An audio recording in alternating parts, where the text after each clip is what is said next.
Good evening, everyone.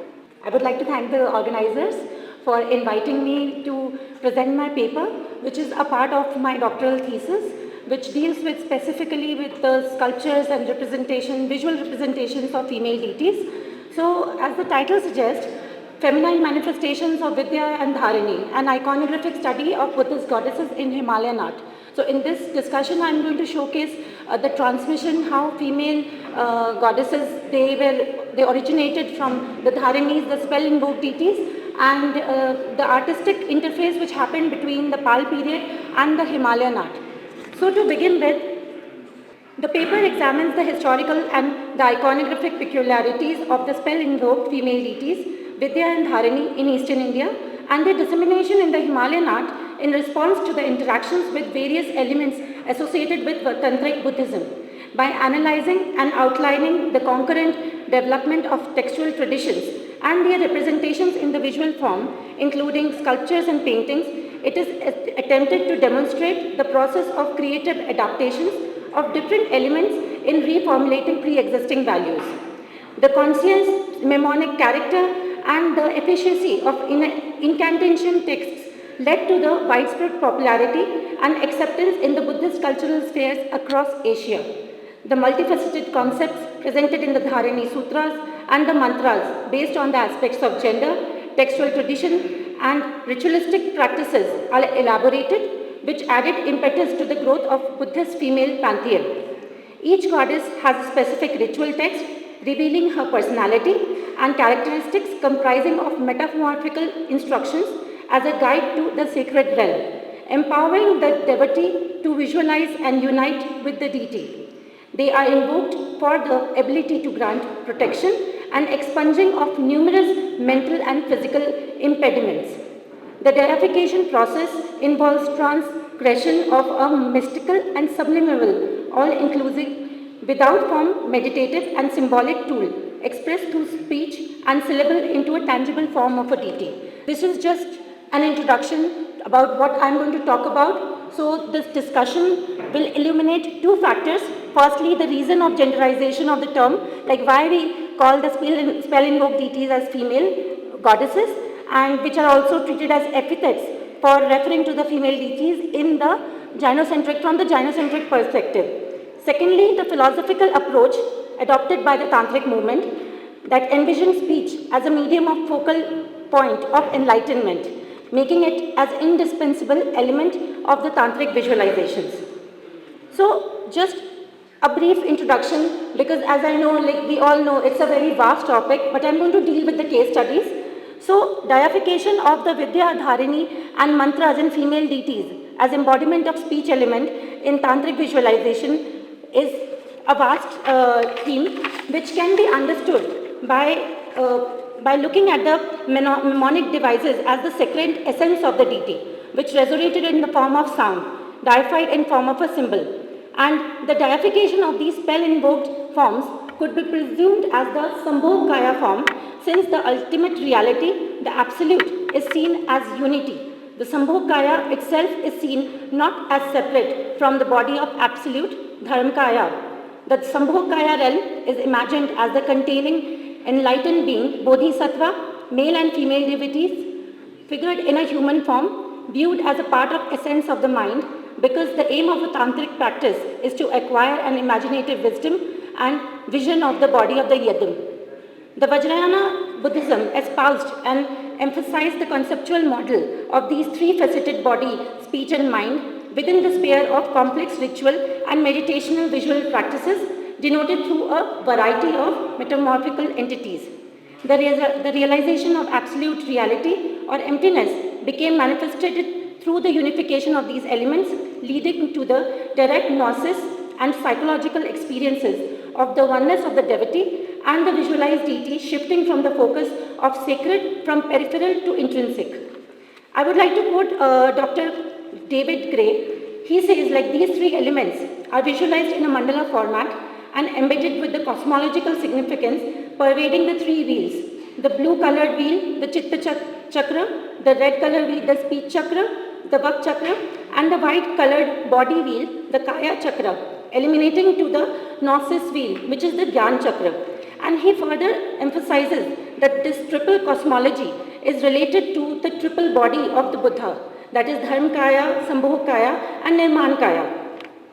And philosophers, besides the philosophers, even there is a whole genre of psychoanalysis which talks about how visualization is impacted and how it is related with the body and speech element. And like for example, there is a whole theory by Carl Jung which is very important to understand this whole process of visualization of a female deity in a speech element. Then just a precise description, the deification of the Vidya, mantra and the Dhāranis.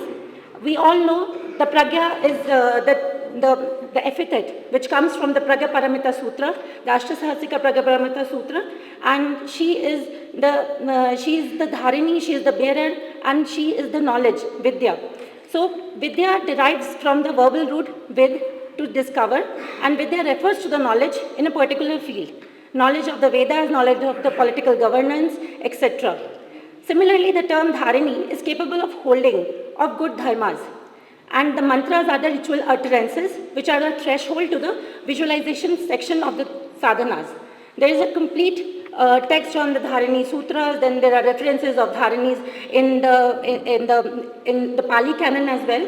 I'm not going to go into detail about the textual references, but since this is an art historical study, I would like to focus how the spell and yoke deities are visualized in artistic forms.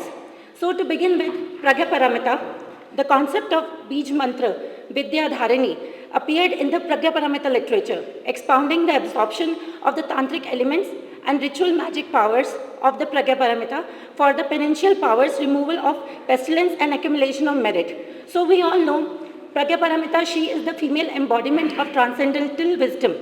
In context of Pragya Paramita, Vidya seems to mean knowledge in verbal form that has specific, appropriating and soteriological value in Buddhist context. Now the Hridaya Sutra elaborates about the potency and protective power of the mantra by quoting Om Gate, Gate, Paragate, Parasamgate, Bodhi Swaha. So now we know there is a whole mantra which is dedicated to Pragya Paramita and emphasizing these seed sounds containing the entirety of the Pragya Paramita Sutra. J.R. Raj Atterwood, he talks about, like he gives specific mentions of how these terminologies, mantra, vidya, dharani, they are found in the Chinese translations of the Hridaya Sutra and the Panchavimshati Pragya Paramita Sutra, which are attributed to these scholars. Coming from the textual to the visual form, this is a Pragya Paramita manuscript from the National Museum collection. We all know like how the association of Pragya Paramita is very important to Buddha, to Sakyamuni Buddha. And in this image, we can see there are 3 leaves. In the central leaf, there is Pragya Paramita. She is shown yellow-bodied, doing the Dharma Chakra Pravartan Mudra. And the other imageries, which are at the top and at the bottom folio, those are associated with the life events of Buddha. So, during the Pal period, there was a lot of emphasis on the attainment of Shunyata, and Pragya Paramita text became a foundational concept for this. And this also became reflective in the imageries as well. Now talking about the ritual practices. So in this stele, which is again from the National Museum collection, we can see the Pragya Paramita is now worshipped as a text. So the concept of book cult also became very emphasized with the Pragya Paramita text only, where we can see there is Vajrasattva, who is the master priest, and Pragya Paramita is in the center, kept on a stool, and there are worshippers who are offering things to the goddess, and on the upper row, there are multiple Buddhas. There is an inscription also which talks about He Vajra. Then there are 2 more imageries. Now we can see the evolution from a book cult, from the embodiment of wisdom. We can see full-fledged iconography, which became prominent with Sadhanamala and Nishpanni Yogavali. We can see different forms in which she is 4-armed, she is 2-armed, but the prominent attribute which remains constant in all these imageries is the Pragya Paramita manuscript, which is held at the top of the lotus. Now, coming from like Pal period, we can see the similar attributes even in the Himalayan imageries. This is from Nepal from 15th century. Most of the collections are from the National Museum. So this is where you can see now she is holding the text. In the earlier image, the text was kept on the top of a lotus. And iconographically, it follows the same according to the sadhanas written in the sadhana mala. But then we can see there is a lot of distinction in style. The Newari images are very much influenced from the later Pal period. We can see apart from there are four-armed images.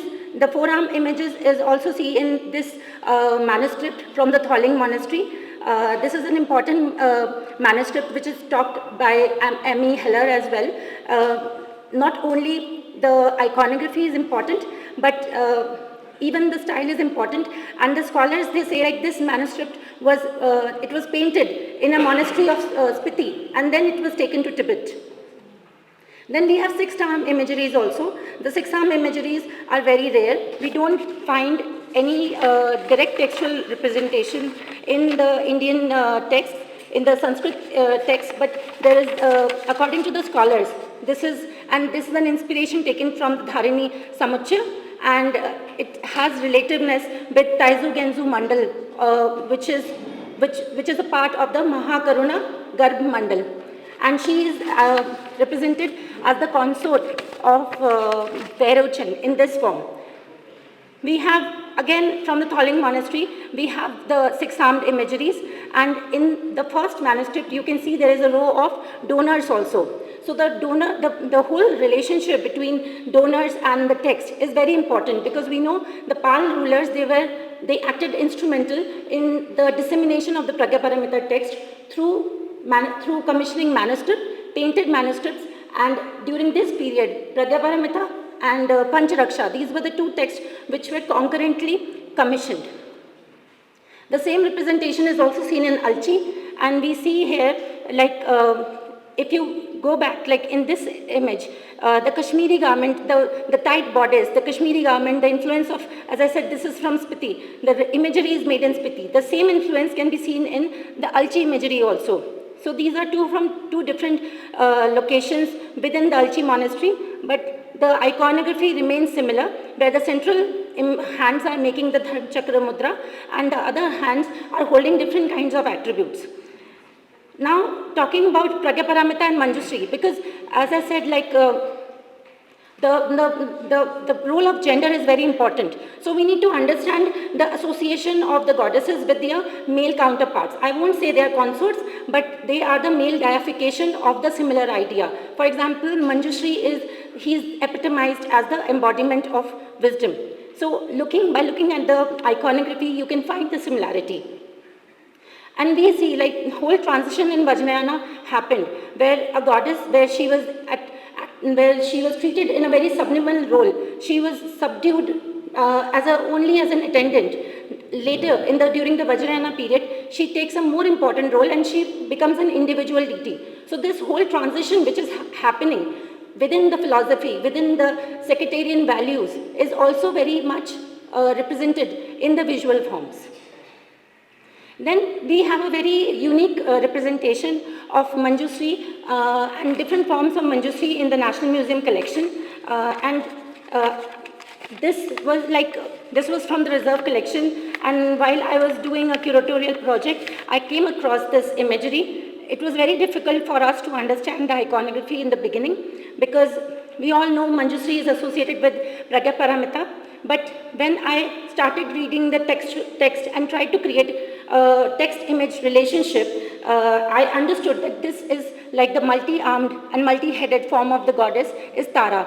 And there is a direct textual relationship which we can find from the text Origin of All Rites of Tara, and it is like Choki Zangpo was the translator. I have read the English translation of the text, and the translation talks about the Manju Ghosh, who is another form of Manjushree, and the association of Manju Ghosh, Manju Vajra with this form of Tara. And this kind of imagery also helps us to understand the oneness of all goddesses. Though they are originating from the whole root idea of Pragya, Vidya and Dharani, at the end of the day, they are all treated in a same manner, and then they emphasize the idea of wisdom, they emphasize the idea of protection. So now going to Tara. Tara is again she is a very important goddess in Buddhism, in Vajrayana Buddhism, and there are various textual references to her. I won't go into the detail because of the paucity of time, but I would like to emphasize that she is treated as a Mahavidya Rajani in the Arya Manjusri Mulkalpa text. And again, as I talked about the whole three Kaya system, so the Tara is also considered as the mother of all Buddhas, and her different three forms are envisioned in the text. So the idea of Tara, these are the textual references where you can find the direct reference of Tara as a Mahavidya Dharani. The Sadhanamala talks about the Tara mantra, Om Tare, Tu Tare, Ture, Swaha. So from these 11 syllables, from the syllable, there are 11 different forms of Tara which are originating. So this helps us to understand how the speech is taking a form of a visual element. These are the early forms. This is from National Museum. So you can see the early form of Tara where she is treated as an independent deity. And this 7th century image has a lot of influence on the Nepali images as well. And this is another image from a parallel tradition where Tara is again showed as a emissary to Avalokiteshvara. Because as I said, like the gender role is very important when we try to understand this coexistence of Pragya and Upay. So we can see Avalokiteshvara is, he is accompanied with Tara and Brikuti at the same time. Then this is a very interesting image, again from the reserve collection of National Museum, where while dealing with the image, it posed challenges because at times the text does not match exactly with the imagery. But then by looking at the other context, by looking at the text and by comparing different texts, you can understand the relationship. So this ritual object showcases the triad of Sukhavati Lokeshwara with Sita Tara, and she is presided by Amitabh Buddha. So this iconography form is very popular in the context of Nepal, and there is a sole description which occurs in the Dharm Kosh Sangraha of Amrit Nand. Then there are other forms. When we talk about the co-relationship of Tara and Avalokiteshvara, Avalokiteshvara is treated as the liberator of 8 difficulties, and the same is taken by Tara as well. Tara is also representing the same role, where she is the liberator of all the great perils. And the same appears in Alchi Samtak as well, which is from the later period. The first image is from Ratnagiri. These are other forms of Tara. As I said, there is Mahatari Tara, there is Mahashri Tara. The imageries can be distinguished by looking at the attributes, by looking at the poses, and then they have a whole theory of color distinction as well, how different colors are associated with these different goddesses. This is a wooden patli from National Museum collection where we see green Tara is presided with the life scenes of Buddha. We have a Vajra Tara imagery as well. Like this is not from the National Museum collection, but the last one is from the Indian Museum collection. So here we can see the direct connection, like how Vajra Tara, all these female deities who are surrounding Vajradhara, they are arising from her mantra. So Om Tare Tur Tare, like each syllable is now deified as a form of a goddess, like Vajraspoti, Deep Tara, Dhoop Tara. And then talking about some other imageries, just to give you an idea, like how this whole context of female deities expanded. So Ushnish Vidyā is again another important Dharani. It's arising from Dharani, and there is only one imagery which is from the Indian Museum collection. The later imageries are from Nepal, they are from Tibet, they are mainly from the Himalayan region, where we can see she is residing within the stoop. And scholars, they say that this kind of formation started appearing only after 14th century. Earlier, this imagery in which we don't see the representation of stoop, the stoop is only embedded on her headdress. This is an imagery, this is a thanka, which is associated with a whole ritual of Laksha Chitya, where there are like 1,000 stupas, and then there are also donor imageries. This is from the National Museum Reserve collection. Similar kind of imagery where the Swambhunath stup is depicted in the center. And Saspol also represents something very similar. Then Vasudhara is another goddess who is associated with the Dharani of goddess, wealth, abundance, and prosperity and merit. And her representation, the earlier representations were found in the Pal period, which you can understand like there is a corn of sheaf, and since she is associated with wisdom, not with wealth, so she has a pot, also pot of abundance. And if we see the six-armed imageries, this one, at times there is a confusion between six-armed Vasudhara and six-armed Pragya Paramita, because both of them, they are holding a text. But by looking at the corn of sheaf, which is in one of her hands, we can distinguish that these two are different deities. The Vajradhara, the mandal of Vasudhara, again, it has a lot of philosophical connotations. The iconography is, there is a whole ritual text which talks about the mandala as well. And this is the last Dharani which I'm going to talk about. So again, like during the Pal period, a lot of these female imageries were emerging, and by the help of the patrons, by the help of the religious scholars, they got transmitted throughout the Himalayan range. And even we can find many of the imageries in the Southeast Asian context, similarly in the Far East as well. So Chunda is again one of them, and we find the earliest reference from the Pal period only. Here we can see Tara and Chunda, they are sharing the same pedestal, and both of them are treated as the mother of Buddha. These are more forms in which we can see the whole transitioning happening from 4-armed to a 18-armed Chunda. Thank you so much, and I would like to end my presentation here only.